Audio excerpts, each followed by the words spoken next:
பொதுவாகவே நமக்கு நாம் ஒவ்வொரு நாளும் கொடுத்து கொண்டிருக்கின்ற நன்மையை விட நம்ம ஒவ்வொரு நாளும் நமக்கு நாம் செஞ்சுட்டு இருக்கக்கூடிய சந்தோஷத்தை விட நம்ம ஒவ்வொரு நாளும் நம்மை துக்கப்படுத்திக் கொள்வதில் தான் நம்ம எல்லாருமே அதிகமாக அதில் சம்மந்தப்பட்டிருக்கோம், அதிகமாக ஈடுபட்டிருக்கோம். 24 மணி நேரத்தை நம்ம கணக்கெடுத்தோம்னா அந்த 24 மணி நேரத்துல 2 தடவையோ 3 தடவையோ நம்ம கொஞ்சம் சிரிச்சிருக்கோம். ஆனா 21 தடவை அல்லது 50 தடவை 100 தடவை நம்ம ஏதோ இருக்கிற விஷயத்தையோ இல்லாத விஷயத்தையோ நினைச்சு நம்ம துன்பத்தை தான் நம்ம அனுபவிச்சுட்டு இருக்கோம்.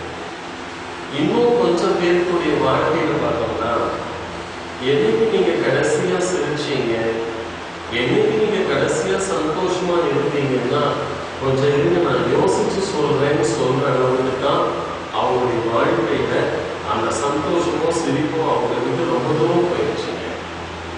அநேகமா நான் கடைசியா சிரிச்சது எனக்கு ஞாபகத்தில் இருக்கிறது போன தீபாவளிக்கு சிரிச்சேன், அல்லது போன பொங்கலுக்கு சிரிச்சேன், அல்லது என்னுடைய பிறந்த நாளுக்கு தான் நான் சிரிச்சேன்னு சொல்லக்கூடிய அளவில் தான் நம்ம ஒவ்வொருவருடைய மகிழ்ச்சி அல்லது சந்தோஷம் அல்லது ஆனந்தம் அல்லது இன்பம் ரொம்ப தூரம் போயிடுச்சு. இதுக்கு காரணம் ஒன்றே ஒன்றுதான் ஆன்மீகத்தில் சொல்றாங்க, அல்லது ஞானிகள் யோகிகள் சித்தர்கள் சொல்றது ஒன்றே ஒன்றுதான். எப்ப நம்ம ஒவ்வொருத்தரும் மனித தன்மைங்கிற அந்த எல்லையை விட்டு நம்ம எப்ப பொருள் தன்மைக்கு போனோமோ அப்பவே நம்ம எல்லாமே மனித தன்மையை இழந்துட்டோம். மனித தன்மையை இழக்கும் போது அது கூடவே சேர்ந்து நம்ம மகிழ்ச்சியை இழந்துட்டோம், ஆனந்தத்தை இழந்துட்டோம், இன்பத்தை இழந்துட்டோம், சுகத்தை இழந்துட்டோம், சுபிட்சத்தை இழந்துட்டோம். இதுதான் ஒன்று.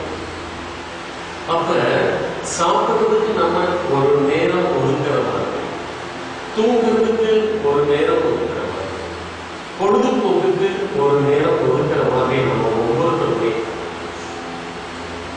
சந்தோஷமா இருக்கிறதுக்கு சில நேரத்தை நம்ம ஒதுக்கி கொண்டால் நம்முடைய வாழ்க்கையில் கொஞ்சம் லூப்ரிகேஷன் கிடைக்கும் சொல்றாங்க. இந்த லூப்ரிகேஷன் சொல்றது என்னன்னா, கொஞ்சம் எண்ணெய் பசை உருவாக்குறது. இப்போ ஒரு சைக்கிள் சக்கரத்துக்கோ அல்லது ஒரு மாட்டு வண்டிக்கோ மையிடுவாங்க, மாட்டு வண்டிக்கெல்லாம் அல்லது சைக்கிளுக்கெல்லாம் எண்ணெய் இடுவாங்க. என்ன காரணம்னா கஷ்டம் இல்லாம அது சுழலும் சுழலும் என்பதற்காக. அந்த மாதிரி நம்முடைய வாழ்க்கை சக்கரங்களும் கொஞ்சம் எளிதா சுழலணும்னா நிச்சயமாக வாழ்க்கை சக்கரத்துக்கு தினம் தினம் 2 சொட்டு எண்ணெயாவது நம்ம அந்த 2 சொட்டு எண்ணெய் தான் நம்ம உருவாக்கி கொள்ளக்கூடிய மகிழ்ச்சி.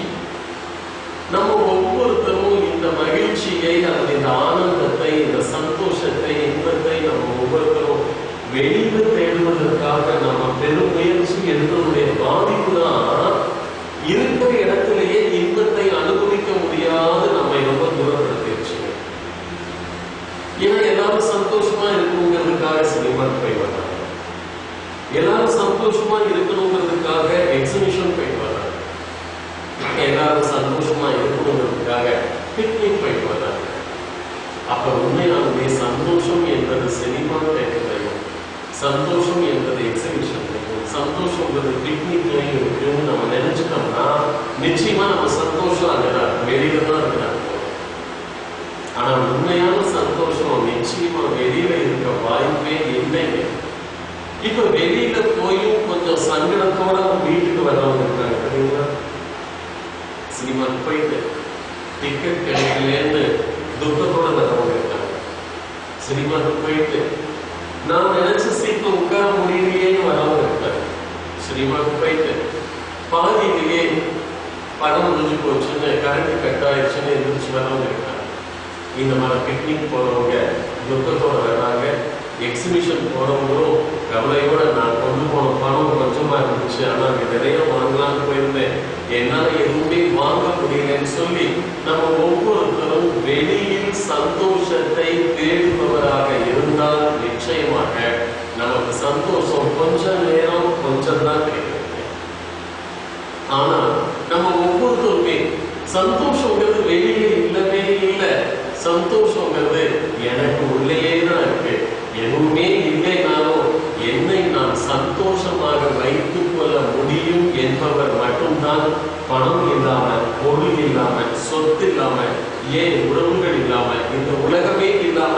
உற்சாகமா சந்தோஷமா இருக்கிறாங்க. அப்ப இந்த உலகத்தை உற்சாகமாகவும் சந்தோஷமாகவும் இருக்கிறவங்க நீங்க போய் கேட்டு பாருங்க. அவங்க நிலையான உற்சாகம், நிலையான நிரந்தர சந்தோஷத்தில் இருக்காங்கன்னா அதுக்கு தேவை வெளியில எதுவுமே தேவை. அவங்கள சந்தோஷப்படுத்திக்கிறதுக்கு அவங்களுடைய உள்ளம் ஒன்றே போதும். இதை இன்னும் உதாரணமா சொல்லணும்னா ஒரே ஒரு செய்தியை மட்டும் நான் சொல்லிட்டு இருக்கேன். இந்த உலகத்தில் மிகவும் புகழ் பெற்ற ஒரு பெண் இருந்தாங்க. அவங்க இங்கிலாந்து நாட்டில் இருந்தாங்க. அவங்க பேரு ஹெலன் கெல்லர்.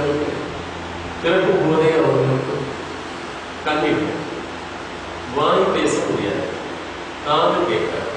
முக்கியமா ஒரு மனிதன் இந்த உலக சந்தோஷத்தை அனுபவிக்கிறதுக்கு தேவையான அத்தனையும் அந்த மாட்டேங்கிறாங்க. கண்கள் இல்ல, காது கேட்காது, வாய் பேச. ஆனா அவங்க 2 கார்னர்ஸ் பட்டம் வாங்கியிருக்காங்க. அவங்க உலக புகழ் பெற்ற ஒரு கவிதை நூல் எழுதியிருக்காங்க. நம்ம எல்லாம் செய்யாததான் அவங்க செஞ்சிருக்காங்க. அவங்க இதெல்லாம் நம்ம எல்லாம் வச்சுக்கிட்டே இப்போ இந்த உலகத்துக்கு எதையுமே நம்ம செய்யல. ஆனா எதுவுமே இல்லாம அவங்க உலகத்துக்கு செஞ்சிருக்காங்க. அந்த கவிதை நூலின் பெயர் மை லாஸ்ட் பாரடைஸ் அப்படின்னு பேர், இழந்த சொர்க்கம். அந்த கவிதை நூல்ல மிக முக்கியமாக குறிப்பிடத்தக்க வரிகளை மட்டும் நான் இப்ப சொல்லியிருக்கேன். அது தமிழ்ல சொல்லிடுறேன், ஆங்கிலத்தில் இருக்கு, தமிழ்ல சொல்லிடுறேன். என்னுடைய கண்களை குத்தி விடுங்கள், எனக்கு கவலை ஒன்றும் இல்லை. என் காதுகளை அறுத்து விடுங்கள், எனக்கு கவலை ஒன்றும் இல்லை. என் வாயை தைத்து விடுங்கள், எனக்கு கவலை ஒன்றும் இல்லை. என் கை கால்களை தரித்து போடுங்கள், எனக்கு கவலை ஒன்றும் இல்லை. கடைசியாக உங்களிடம் ஒன்று கேட்கின்றேன், என்னுடைய மனதை மட்டும் என்னிடம் இவ்வளவுதான். அப்ப அவங்க மகிழ்ச்சியா வாழ்றதுக்கு, ஆனந்தமா சந்தோஷமா இன்பமா சுகமா வாழ்றதுக்கு அவங்க சொல்றாங்க, எனக்கு மனம் ஒன்று மட்டுமே போதும், அதை தவிர மற்றது எல்லாத்தையுமே நீங்க வெட்டி எடுத்துட்டு போயிடுங்க, எனக்கு அதை பத்தி கவலை இல்லை. ஆனால் சந்தோஷமா வாழ்வதற்கு என்னுடைய மனதை மட்டும் என்னிடம் விட்டுவிடுங்க. அப்ப உண்மையாகவே சந்தோஷம் ஊற்றெடுக்கின்ற இடம், சந்தோஷம் உற்பத்தியாகின்ற இடம், சந்தோஷத்தின் ஊற்றுவாய் அல்லது தோற்றுக்கண் என்று ஆரம்பிக்கும் இடம் நம்முடைய மனம் என்பதை நாம் உணர்ந்து கொண்டால் ஒவ்வொரு நாளும் நம்ம கொஞ்ச நேரமாக நம்முடைய மனதை நாம் உற்சாகப்படுத்தி, நம்முடைய மனதை நாம் சந்தோஷப்படுத்தினால் போதும், அந்த இடத்திலிருந்து நம்ம 24 மணி நேரமும் வாழ்நாள் முழுவதும் நிச்சயமாக உற்சாகமும் சந்தோஷமும் நிச்சயம் நம்முடைய உள்ளத்தை, இல்லத்தை, வாழ்வை வைத்து.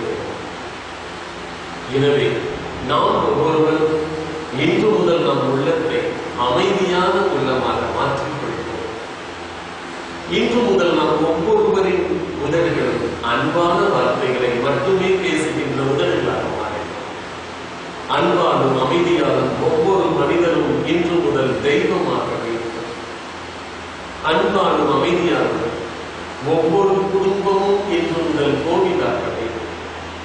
அன்பாலும் அமைதியாலும் ஒவ்வொரு ஊரும், இந்த உலகம், மொத்த பிரபஞ்சம் ஸ்வர்க்கமாக மாற வேண்டும். ஸ்வர்க்கமாக நீங்கள் மாற்ற வேண்டும். அதற்காக மனித உள்ளத்தை அதர்மம் என்று கூறப்படும் அர்த்தமில்லாத கோபங்களை, அவசியமே இல்லாத கவலைகளை இன்று முதல் நாம் இங்கேயே விட்டுவிட்டு செல்வோம்.